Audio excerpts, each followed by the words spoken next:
petang, saudaraku, remaja pemuda GKI Kabangan. Mari kita bersama pada saat ini hendak membaca dan merenungkan firman Tuhan. Sebelumnya mari kita berdoa. Bapa yang penuh kasih, pada sore petang hari ini kami datang kepadamu meluangkan waktu sejenak bersama untuk mendengarkan firman-Mu. Bersabdalah Tuhan Yesus, karena kami siap mendengarkan dan melaksanakannya. Haleluya, amin. Saudaraku yang dikasihi Tuhan Yesus Kristus, kita hendak membahas firman Tuhan dengan tema Just War, atau sederhananya dalam bahasa Indonesia bisa diartikan dia berbicara tentang perang. Nah, perang seperti apa dan bagaimana? Mari kita akan melihatnya. Kita mendasari firman Tuhan dari kitab Yeremia pasal 22 ayat 1 sampai dengan yang ketiga. Yeremia 22 ayat 1 sampai dengan 3. Silahkan saudaraku membuka Alkitab masing-masing. Saya akan membacakan untuk kita. Yeremia 22 ayat 1 sampai dengan yang ketiga. Beginilah firman Tuhan. Pergilah ke istana Raja Yehuda dan sampaikanlah di sana firman ini. Katakanlah, dengarkanlah firman Tuhan, hai Raja Yehuda yang duduk di atas tahta Daud, engkau, pegawai-pegawaimu dan rakyatmu yang masuk melalui pintu-pintu gerbang ini. Beginilah firman Tuhan. Lakukanlah keadilan dan kebenaran. Lepaskanlah dari tangan pemerasnya orang yang dirampas haknya. Janganlah engkau menindas dan janganlah engkau memperlakukan orang asing, yatim dan janda dengan keras, dan janganlah engkau menumpahkan darah orang yang tak bersalah di tempat ini. Demikianlah sabda Tuhan. Berbahagialah kita yang mendengar dan yang menerapkan firman Tuhan dalam hidup kita hari lepas hari. Saudaraku yang dikasihi oleh Tuhan Yesus Kristus, kalau kita di sini mendengar kata perang, nah, apa yang terlintas di benak saudaraku kita berbicara tentang perang? Ya, betul. Perang merupakan keadaan di mana ada pihak-pihak, baik kelompok ataupun bangsa-bangsa yang berseteru dan berusaha apa? Saling mengalahkan. Adapun usaha untuk saling mengalahkan, saudaraku, bisa dilakukan dengan berbagai macam cara, termasuk cara-cara yang apa? Ya, licik, dan cara yang jahat, cara yang keji, bahkan cara yang kejam sekalipun. Nah, dalam perang, saudaraku, kekerasan dan pertumpahan darah kerap tidak bisa dihindarkan. Atas dasar itulah mungkin kita sebagai anak-anak Tuhan bertanya, boleh nggak perang itu? Dan apa dasarnya? Nah, saudaraku yang dikasihi Tuhan Yesus Kristus, bukankah yang dikedepankan dalam kehidupan kita sebagai anak Tuhan dalam menyelesaikan permasalahan adalah kasih? Ya, betul. Kita mengimani dan memegang firman Tuhan itu, bahwa dalam menyelesaikan segala sesuatu itu harus mengedepankan kasih. Nah, pertanyaannya untuk kita renungkan berkaitan dengan tema renungan firman Tuhan pada saat ini, Just War, atau berbicara teori perang yang adil. Rasanya sulit ya, saudaraku, perang kok bisa adil. Nah, apakah dalam kekristenan perang dibenarkan dan apakah dasarnya? Nah, saudaraku, Yohanes Calvin, salah seorang reformator gereja kita, mengatakan perang tidaklah dilarang, asal apa? Didasarkan pada usaha mewujudkan keadilan dan kebenaran. Jadi Johannes Calvin menekankan ketika perang itu terpaksa terjadi harus mengedepankan keadilan dan kebenaran. Sebab tanpa keadilan tidak mungkin ada perdamaian. Nah, saudaraku, keadilan memiliki dua fungsi. Yang pertama, melindungi mereka yang tidak bersalah. Yang kedua, yaitu menghukum kejahatan. Itulah tujuan dari adanya lembaga pengadilan internasional yang dibentuk oleh PBB. Nah, kita melihat bahwa lembaga tersebut dibentuk untuk menyelesaikan perselisihan bangsa-bangsa yang ada di dunia ini, antara bangsa yang satu dengan bangsa yang lainnya, yang terindikasi atau ada indikasi bahwa bangsa tersebut dulu atau bahkan sekarang masih berlangsung melakukan tindakan diskriminasi, tindakan kekerasan demi keadilan, mengatasnamakan keadilan dan sebagainya, sehingga apapun cara mereka dibenarkan atau mereka membenarkan cara itu, sehingga menyelesaikan sengketa tersebut perlu adanya pengadilan internasional. Nah, saudaraku, kitab dari Yeremia pasal 22 ayat 1 sampai dengan 3 yang kita baca tadi merupakan bagian dari kitab Yeremia pasal 1 sampai dengan 25 yang berbicara tentang nubuat, yaitu malapetaka atas Yerusalem dan Yehuda. Pada bagian ini, saudaraku, Yeremia menasihatkan kepada Israel agar apa? Mereka hidup dalam pertobatan, sebab jika mereka tidak bertobat dari segala dosanya, maka Tuhan akan menghukum mereka dengan cara apa? Memakai Raja Nebukadnezar, bangsa Babel, untuk menghancurkan umat Tuhan, mengalahkan umat Tuhan. Nah, pada waktu itu, saudaraku, Nabi Yeremia meminta izin kepada Raja Sedekia untuk menyampaikan firman Tuhan, teguran Tuhan kepada bangsa Yehuda. Kalau kita perhatikan pada pasal 22 yang kita baca tadi, kita perhatikan secara khusus ayat yang ketiga. Beginilah firman Tuhan, lakukanlah keadilan dan kebenaran, lepaskanlah dari tangan pemerasnya orang yang dirampas haknya. Janganlah engkau menindas dan janganlah engkau memperlakukan orang asing, yatim dan janda dengan keras, dan janganlah menumpahkan darah orang yang tak bersalah di tempat ini.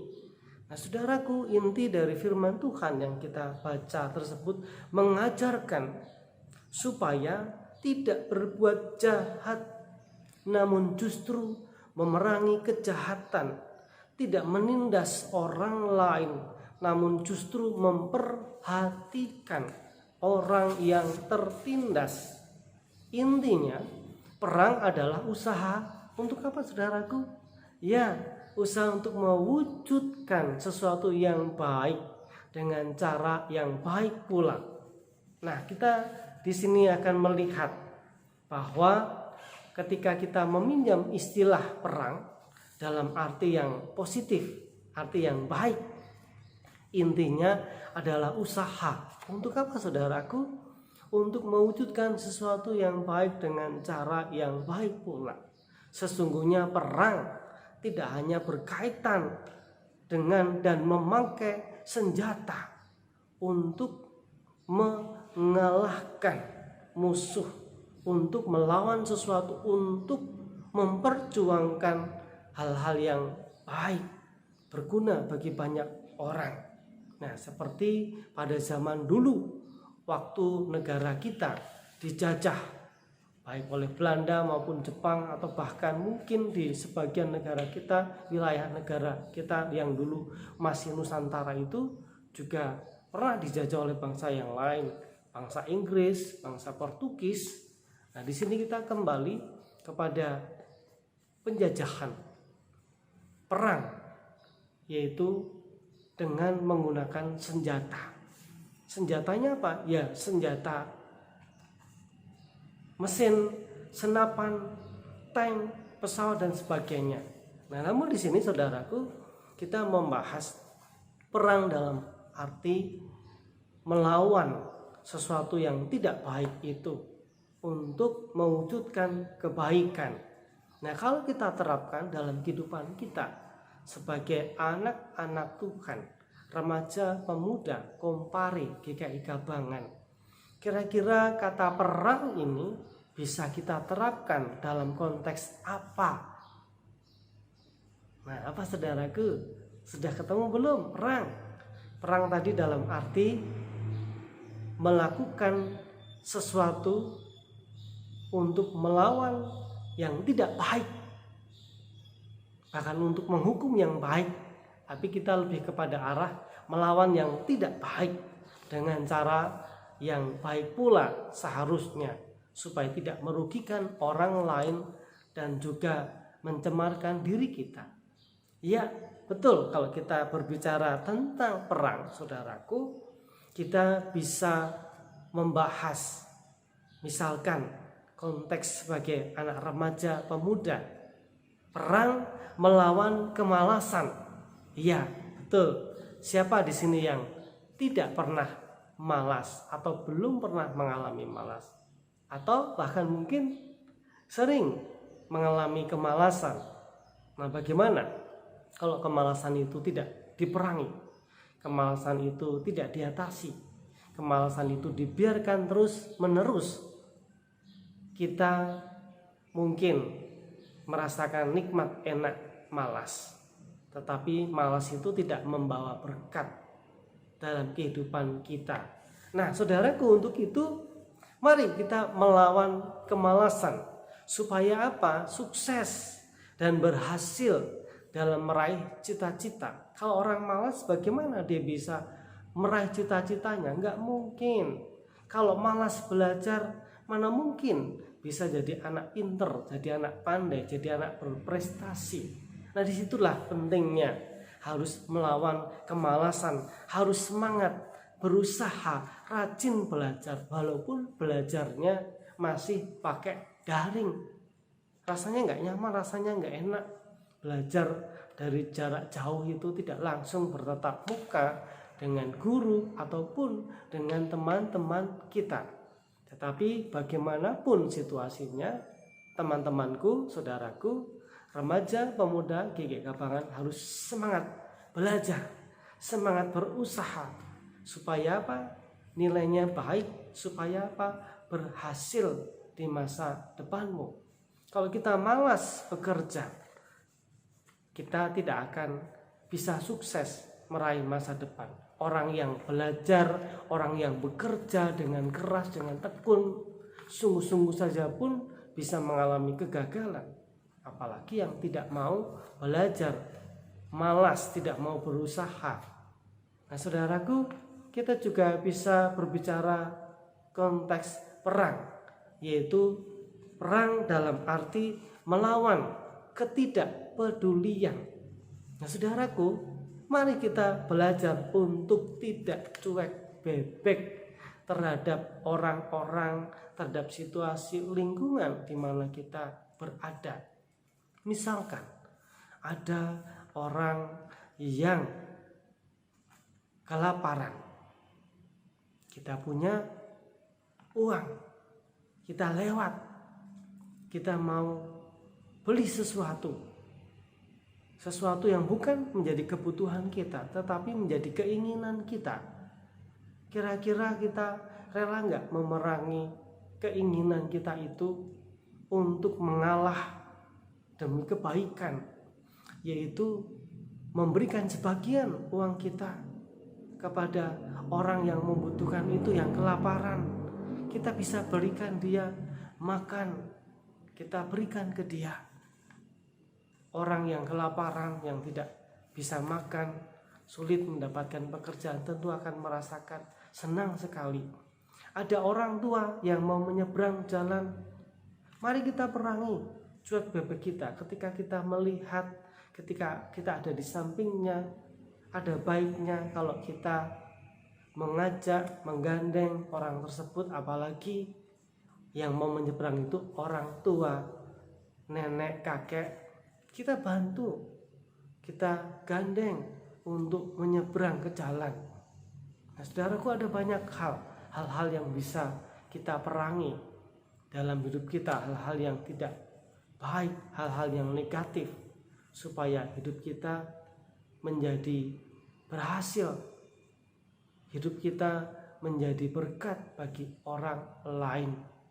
Marilah saudaraku, kita terus semangat berusaha untuk melawan kemalasan, melawan ketidakpedulian, dan melawan hal-hal yang negatif lainnya yang dalam hidup kita masih ada, supaya hidup kita semakin baik, semakin hidup kita terus diberkati. Tuhan Yesus memberkati kita semuanya. Amin.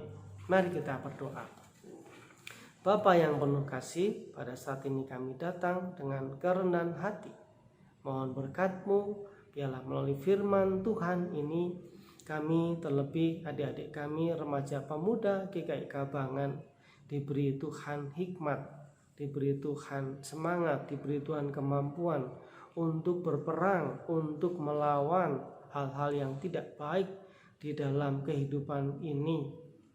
Biarlah semangat di dalam melawan kemalasan, semangat di dalam melawan ketidakpedulian, agar kehidupan anak-anak-Mu, remaja pemuda GKI Kabangan terus diberkati Tuhan, menjadi anak-anak yang berhasil di masa depannya, menjadi anak-anak yang selalu memuliakan Tuhan dalam hidup mereka.